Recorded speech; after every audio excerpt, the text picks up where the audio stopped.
فہم قرآن۔ موضوع: اے ایمان والو، تمہارے لیے حلال نہیں کہ زبردستی عورتوں کے وارث بن بیٹھو۔ سورہ النساء آیت نمبر 19۔ اعوذ باللہ من الشیطان الرجیم۔ بسم اللہ الرحمن الرحیم۔ يا أيها الذين آمنوا لا يحل لكم أن ترثوا النساء كرها ولا تعضلوهن لتذهبوا ببعض ما آتيتموهن إلا أن يأتين بفاحشة مبينة۔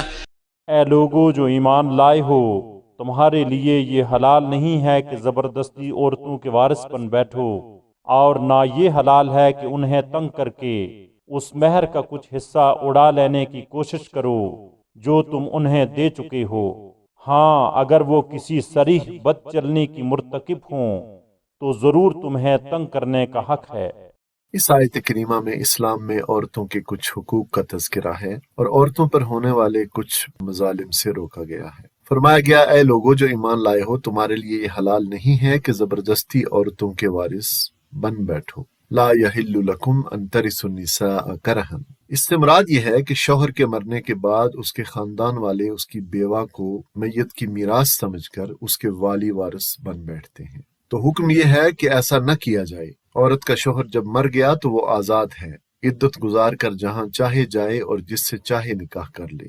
اور یہ عرب جاہلیت کی ایک مکروہ رسم تھی جس میں عورتوں کے طبقے پر شدید ظلم ہوتا تھا۔ زمانہ جاہلیت میں یہ ظالمانہ رسم چلی آتی تھی کہ جب کسی عورت کے شوہر کا انتقال ہو جاتا تو اس آدمی کے ورثاء اس کے مال کی طرح اس کی بیوی کو بھی میراث کا حصہ سمجھ کر زبردستی اس کے وارث بن بیٹھتے تھے اور خود اپنی مرضی سے اس کی رضامندی کے بغیر اس سے نکاح کر لیتے یا اپنے بھائی بھتیجے سے اس کا نکاح کر لیتے، حتیٰ کہ سوتیلا بیٹا تک بھی مرنے والے باپ کی عورت سے نکاح کر لیتا، یعنی اپنی سوتیلی ماں سے، یا جس سے چاہتے اس کا نکاح کر دیتے، اور اگر چاہتے تو کہیں بھی نکاح نہ کرنے دیتے، اور وہ ساری عمر یوں ہی گزارنے پر مجبور ہوتی۔ بیوہ عورت کے میکے والوں سے زیادہ اس کے حقدار سسرال والے ہی گنے جاتے تھے، غرض اس پر خاوند کے وارثوں کا اختیار تھا، عورت کے اصل وارثوں کا کچھ بھی اختیار نہ تھا۔ اس آیت نے اس ظالمانہ رسم کو ختم فرما کر عورت پر اس ظلم کا خاتمہ کر دیا۔ امام بخاری اور دوسرے محدثین نے اس آیت کی شان نزول میں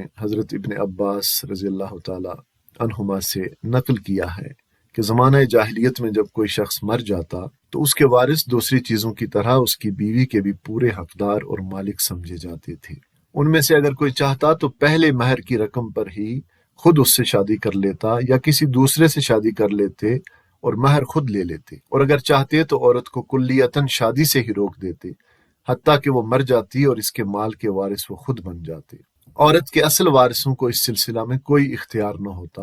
اس پر اللہ تعالیٰ نے یہ آیت نازل فرمائی اور عورت پر ان کے تسلط کو ختم کر دیا۔ روایات میں یہ بھی آیا ہے کہ عورت کا خاوند مرتے ہی اس کے وارثوں میں سے کوئی بھی آ کر اس پر اپنا کپڑا ڈال دیتا اور وہی اس کا مختار سمجھا جاتا، تو یہ کپڑا ڈالنے والا اسے حسین پاتا تو اپنے نکاح میں لے لیتا، اور اگر اسے وہ اچھی نہ لگتی تو اسے وہ یوں ہی روکے رکھتا یہاں تک کہ وہ مر جائے، پھر اس کے مال کا وارث بنتا۔ یہ بھی جاہلیت کا ایک رواج تھا کہ کسی شخص نے کسی عورت سے نکاح کیا، موافقت نہ ہوئی تو اسے طلاق دے دی، لیکن یہ شرط رکھ لیتا کہ بغیر اس کی اجازت کے یہ دوسری جگہ نکاح نہیں کر سکتی۔ اس بات پر گواہ مقرر ہو جاتے اور اقرار نامہ لکھ دیا جاتا۔ اب اگر کہیں سے پیغام آتا اور وہ عورت راضی ہوتی تو یہ کہتا کہ مجھے اتنی رقم دے تو میں تجھے نکاح کی اجازت دوں گا۔ اگر وہ ادا کر دیتی تو خیر، ورنہ وہ اسے دوسرا نکاح نہ کرنے دیتا۔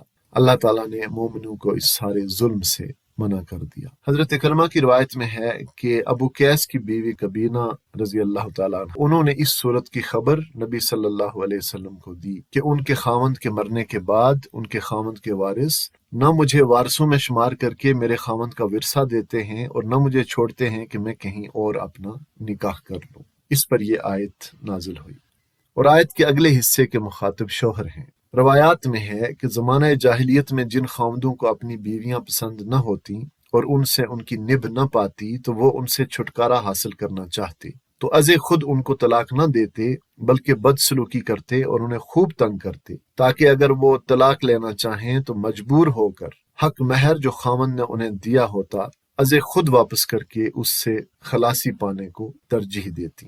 اسلام نے اس حرکت کو بھی ظلم قرار دیا۔ اور اس آیت میں شوہروں کو حکم دیا گیا کہ جب انہیں اپنی بیویوں کی ضرورت اور ان کی طرف رغبت نہ ہو تو وہ ان کے راستے سے ہٹ جائیں اور انہیں ضرر پہنچانے کی نیت سے روک کر نہ رکھیں کہ وہ اپنے مال کا ایک حصہ دے کر اپنی جان چھڑانے پر مجبور ہو جائیں۔ تو اس آیت کے احکامات کا حاصل یہ ہے کہ خاوند کے مرنے کے بعد عورت کو نکاح سے روکنا جائز نہیں، بلکہ وہ عدت گزارنے کے بعد جہاں چاہے اور جس سے چاہے نکاح کر سکتی ہے، اور خاوند کے وارث زبردستی اس کے وارث نہیں بن سکتے۔ دوسرے یہ کہ شوہر کے لیے جائز نہیں کہ عورت سے مہر واپس لینے کی غرض سے اسے تنگ کرتا رہے اور طلاق نہ دے حتیٰ کہ وہ خلا پر مجبور ہو جائے۔ الا ان یأتینا بفاحشۃ مبینہ، ہاں اگر وہ کسی صریح بدچلنی کی مرتکب ہوں، یعنی اگر کسی سے صریح حرام کاری کا فعل سرزد ہو گیا ہے تو اس پر اسے سزا دی جا سکتی ہے، ورنہ صرف مال ہتھیانے کے لیے عورت کو تنگ کرنا کسی صورت بھی جائز نہیں ہے۔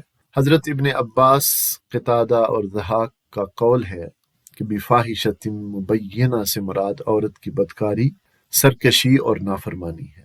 تو کھلی برائی کی صورتوں میں اجازت دی گئی ہے کہ خاوند اس کے ساتھ ایسا رویہ اختیار کرے کہ وہ اس کا دیا ہوا حق مہر واپس کر کے خلا کرانے پر مجبور ہو جائے، اور یہ اجازت عورت کا مال اڑانے کے لیے نہیں ہے بلکہ اس کی بدچلنی کی سزا دینے کے لیے ہے۔ اسی لیے خلا کی صورت میں حق مہر واپس لینے کا حق دیا گیا ہے۔ ہمارے معاشرے میں بھی اللہ کے ان احکامات کی صریح خلاف ورزی ہوتی ہے۔ اللہ تعالی ہمیں توفیق دے کہ ہم اس کے احکامات کی اطاعت کر سکیں۔ آمین ثم آمین۔